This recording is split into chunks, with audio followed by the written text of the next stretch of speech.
Imagine walking into a business you've just purchased, only to be judged and thrown out before you could even say a word. Now, imagine being the very person they just disrespected, only to turn around and reveal the truth that leaves everyone in shock. This is the story of one man's quiet strength, an act of prejudice, and a moment of ultimate justice. What happened next is not just about humiliation or triumph. It's a lesson about respect, assumptions, and how quickly things can turn around.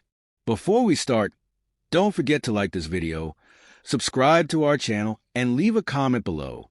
Your support helps bring stories like this to light. Now, let's get into the details. It all began on a sunny Monday morning in a bustling suburban car dealership. Employees at River Heights Auto Sales were preparing for another day of business as usual. The salespeople polished cars on the lot. Managers reviewed inventory, and customers began to trickle in. Among them was 41-year-old Marcus Daniels, a well-dressed black man with an air of quiet confidence. Marcus wasn't just any customer. He was the new owner of the dealership. What brought Marcus to this point was years of hard work. He had spent decades in the auto industry, starting as a mechanic and working his way up through the ranks. His drive, determination, and keen business sense had led him to purchase River Heights Auto Sales, a dream he had worked tirelessly to achieve. But Marcus wasn't the kind of person to walk in with fanfare. He wanted to observe, to understand the team he'd inherited, and to assess the culture of his new business firsthand. Marcus stepped onto the lot, quietly taking in the environment. A few salespeople greeted him with polite nods, but their eyes darted away quickly, as though they had already made up their minds about him. Marcus brushed it off, heading toward the main office where he intended to introduce himself. That's when the dealership's manager, Tom Reeves, intercepted him. Tom, a man in his mid-50s, had been running the dealership for years under the previous owner. He was known for his brash demeanor and quick judgments. Seeing Marcus approach, Tom immediately assumed he wasn't there to buy a car. "Hey, the service department's around back," Tom barked, waving his hand dismissively. "We don't need loitering on the lot. Move along." Marcus stopped in his tracks, his calm demeanor unshaken. "Actually, I'm here to—" he began, but Tom cut him off. "Look, if you're not buying a car, you've got no business here." "I don't have time for this," Tom snapped, his voice carrying across the lot. A few employees turned to watch, some clearly uncomfortable, but none stepped in. Marcus, however, remained composed. "Are you sure about that?" he asked, his voice steady and measured. Tom rolled his eyes. "Yes, I'm sure. We don't need any trouble here. Either you leave, or I'll call security." Marcus nodded, taking a deep breath. Without another word, he turned and walked toward the front office. Tom, assuming the matter was resolved, muttered something under his breath and walked away. What he didn't realize was that Marcus was walking directly into a meeting with the dealership's regional representative, who was waiting in the office.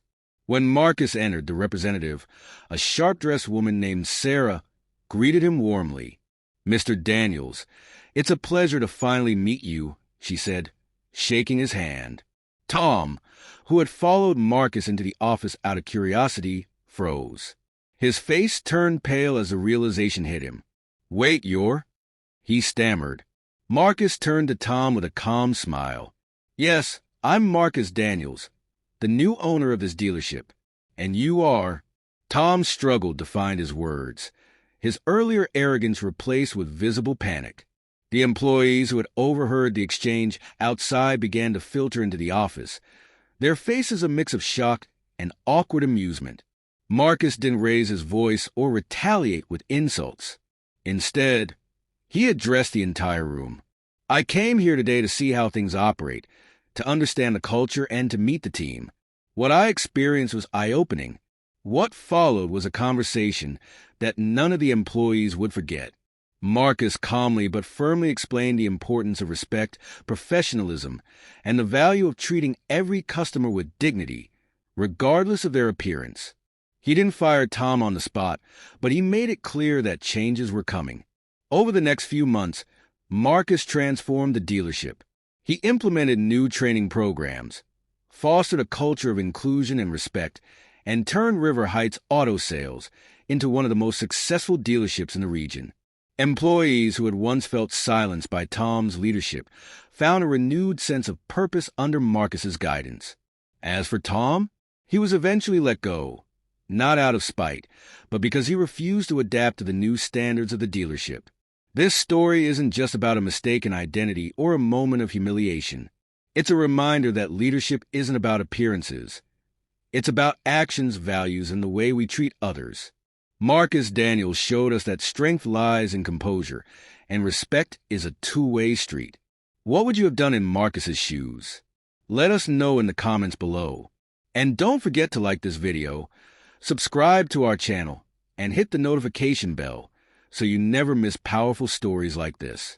Thank you for watching, and remember, every moment is an opportunity to lead with respect.